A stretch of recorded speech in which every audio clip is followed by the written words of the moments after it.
Hi. I filmed half of my video on this. And, ooh, that's a new function. Sorry. Filmed half of my video on this, and, it died. And then I proceeded to cry about it for about 20 minutes. So, my father got us this camera, and I adore it, and I saw a photographer at a wedding using this, and I was really excited about that. So I was like, oh yeah, I'm a pro. Yeah, I got the cool stuff. I'm not as cool as I like to present myself, but I wish I was, right? I mean, who doesn't? Anyways, this lighting is terrible with this camera.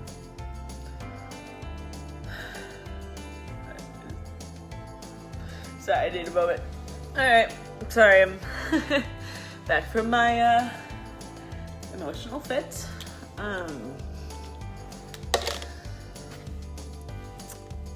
As you likely know, if you know. Okay, alright. Sorry. As you might know from my previous video, we're pregnant. We're having a baby. Our baby is due in March, and we're very, very excited about that.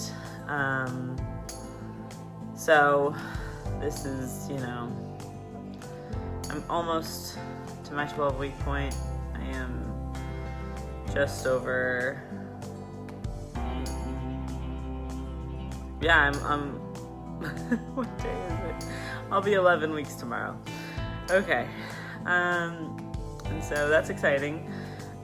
We move into our apartment here in Silver Spring, just outside of DC. If you've ever been to DC, it's pretty much the same city as DC, but like 10-minute train ride away. I don't know. I'm not a huge fan of the metro, but Taylor is, so that's nice. I'm happy for him. We get to move into our apartment on Friday. All of our stuff is at my in-laws in Knoxville, and they're being very helpful in bringing stuff up here. I'm hoping that my dad can come up here because I need to go to Michigan. Taylor cannot come with me because he just started this job at the National Weather Service. So that's going to be...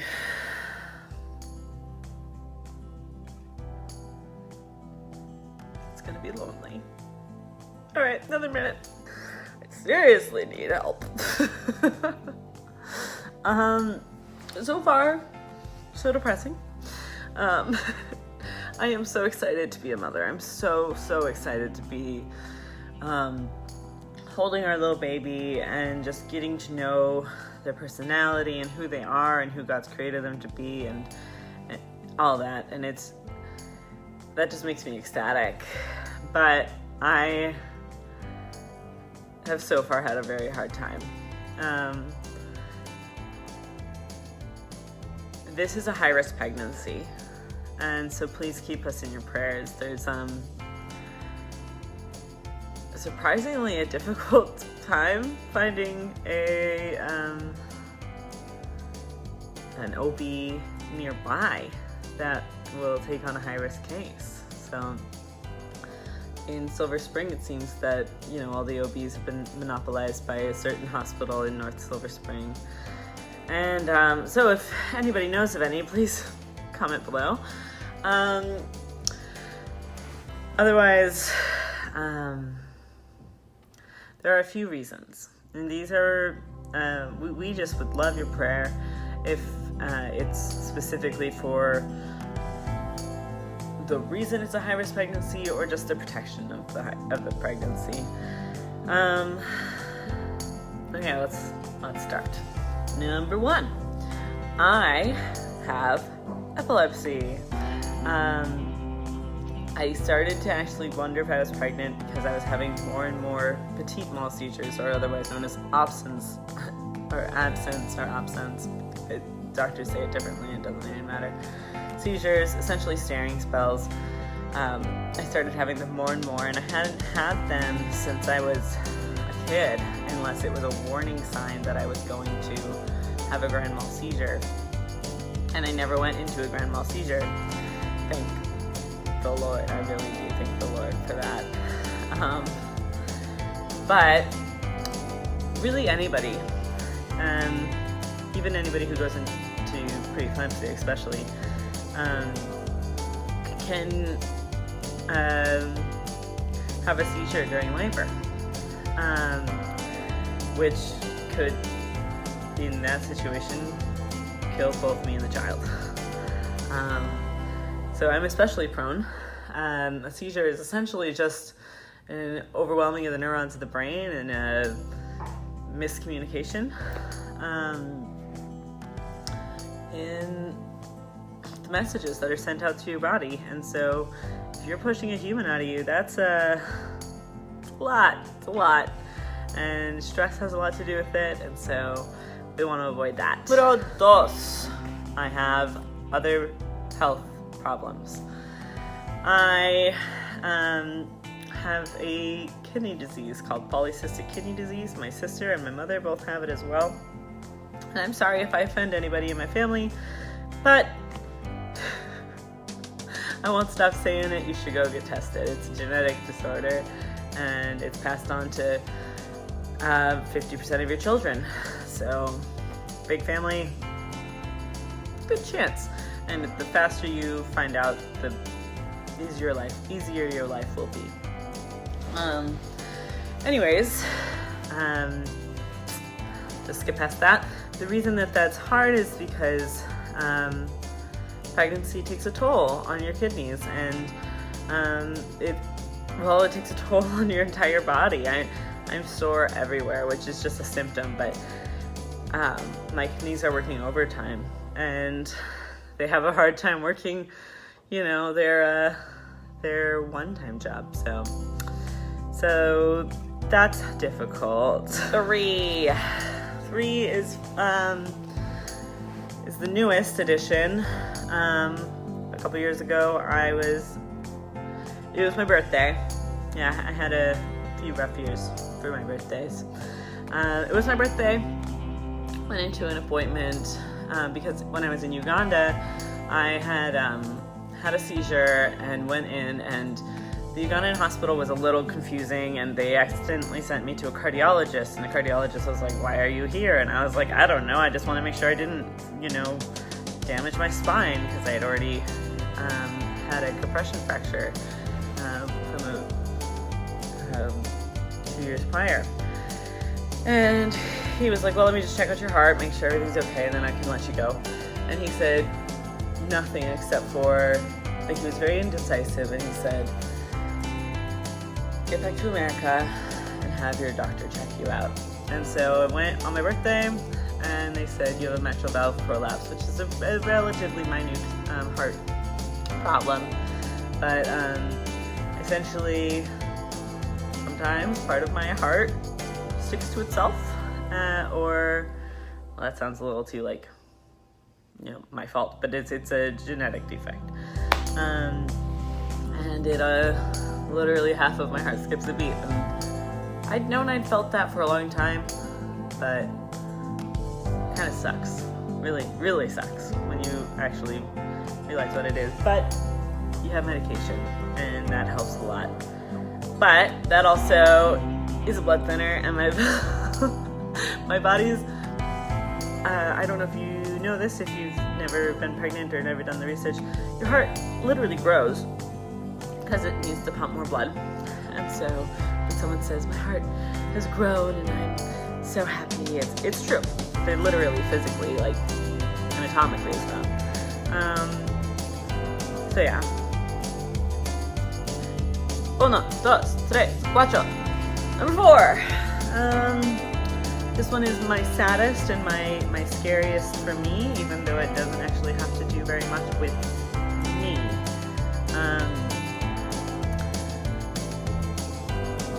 I have to take medication for my epilepsy. I'm going into Michigan next week to see if there's anything we can do. But right now I'm on the safest medications possible. Oh, hiccups. All right, I'm back. My hiccups are terribly unattractive.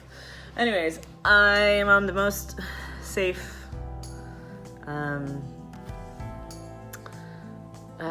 medication possible for pregnancy, but that still strips my body of folic acid.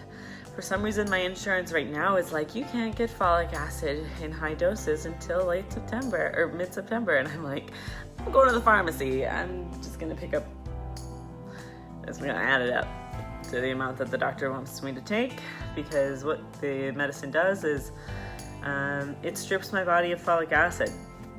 And as you know, that's very important for bone and especially spinal development. And there's a risk of spina bifida. So far, everything looks fine. We are having another ultrasound soon. According to my previous OB, I should be getting an ultrasound once a month to follow the progress of the baby and its spinal development. So we really want to avoid spina bifida. Because I know what it's like to live your life with a defect. It just happened to you in your womb. It was really no one's fault. It wasn't until I was like 21 years old that I found out that my epilepsy was caused by just one genetic defect in my DNA. One mutated little thing. So I'm not worried about the baby having epilepsy. If the baby does have epilepsy, then I will be interrogating the family to figure out who else is here not telling me. So, yeah. So that I spend a lot of time worrying about. But I can just, every day I have to just give it to the Lord and say, Lord, that you are good and that I love this child. And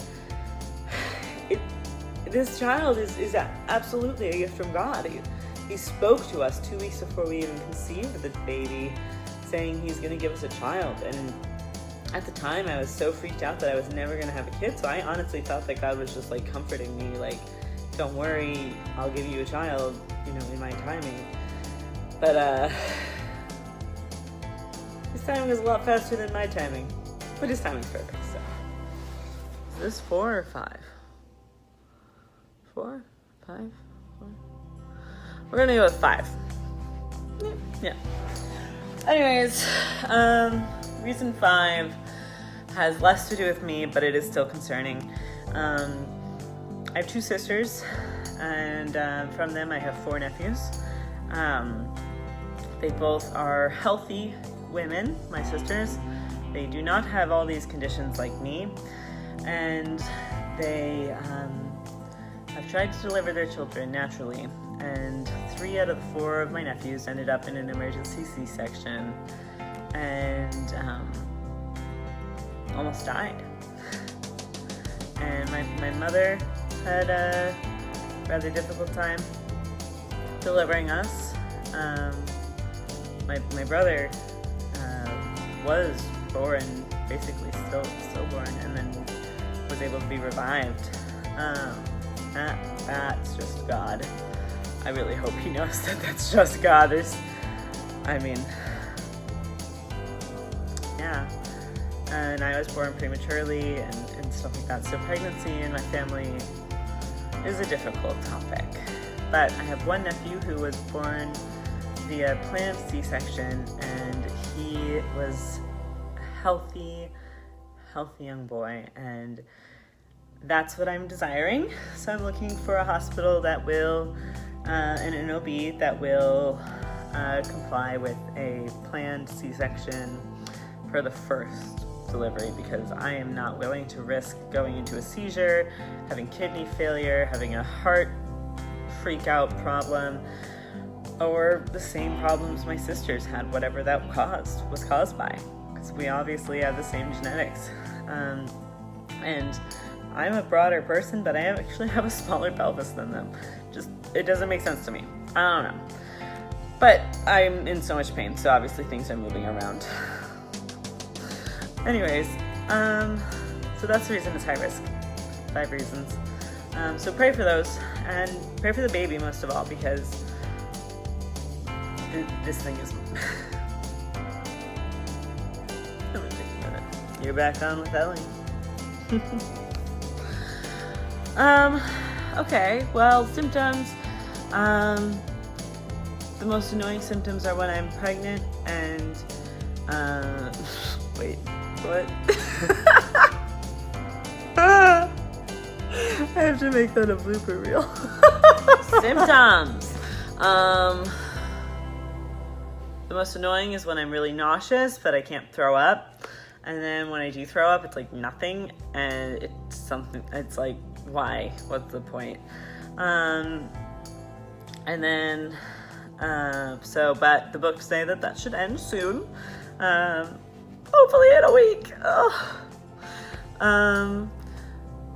I cry a lot. I might have to record a little bit at the end of this day and have Taylor join me to tell stories about things I cried about. I'm not going to share the things that I cried about that I still think were very valid. But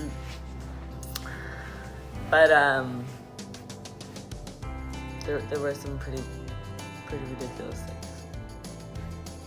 Also, the strangest one to me is that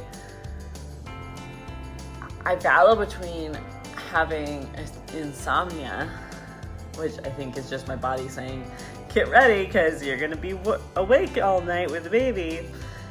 So just be exhausted all the time, which I can't afford to do with my epilepsy. But at least right now, of course, when the baby's here, Taylor and we have a plan. And I struggle between having insomnia and having insanely vivid nightmares. It's insane. And actually, I thought there was a spiritual problem going on in my life because I had so many nightmares for a month. And then I found out I was pregnant. And then it made sense. So literally from like the time the baby was even made, I've been having terrible nightmares, and they're really graphic. And some of them are silly, some of them are really terrible. So let's hope that stops. And then I'm just tired all the time, which is so silly because I have insomnia at night, so that's when I want to sleep though, and my ligaments are just, relaxing, and everything is sore. And to quote Leslie Knope, everything hurts and I'm dying.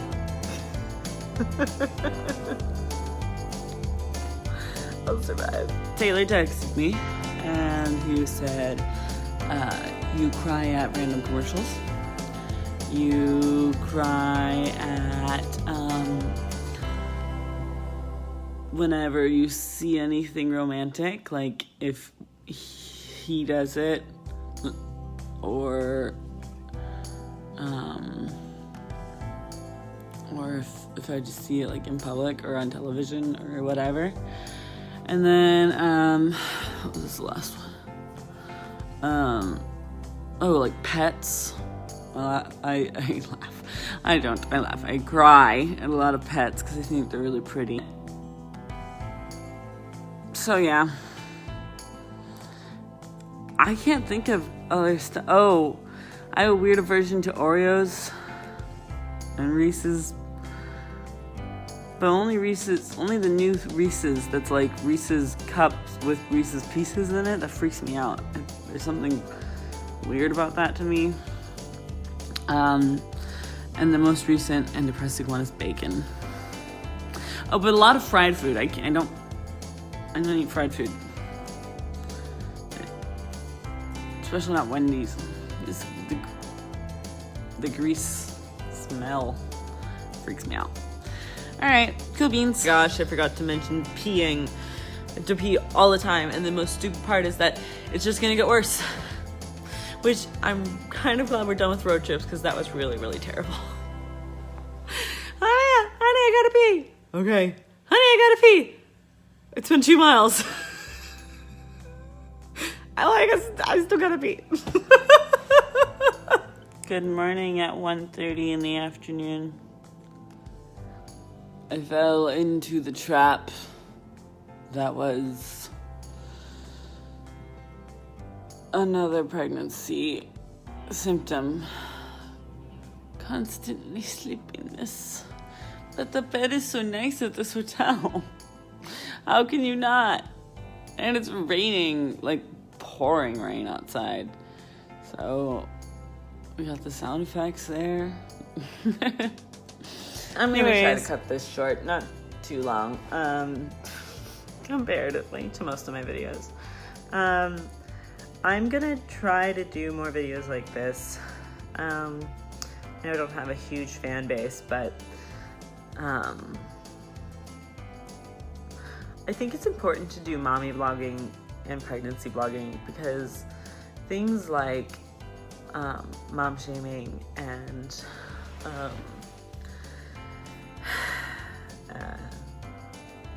just people really bashing on pregnant women. I've had a few moments where really rude people just shout fatty or whatever, and in reality my body is just preparing to have the baby, and things are going to change, and your body, every woman's body is going to react differently to pregnancy. Every woman has a different experience during pregnancy, and it is absurd for us to sit back and just take this mistreatment from people who don't have any understanding, both women and men. I just think that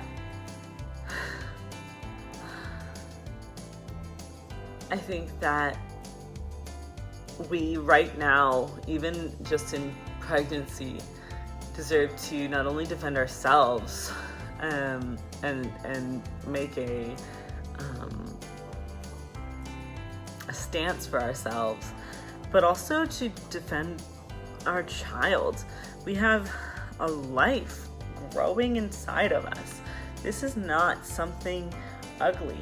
Yes, sometimes I hate that I put on some weight, but I love that my body's doing what it's naturally supposed to do for my baby to have what it needs. And there's no reason to be ashamed at all. So that's what this is going to be about the next 6 months. Yeah. 6 months. 6 months. Irony. Anyways, all right. So that's the plan, Stan. Alrighty. Dealio Spilio. Have it good. And I'll see you as soon as I can. Bye.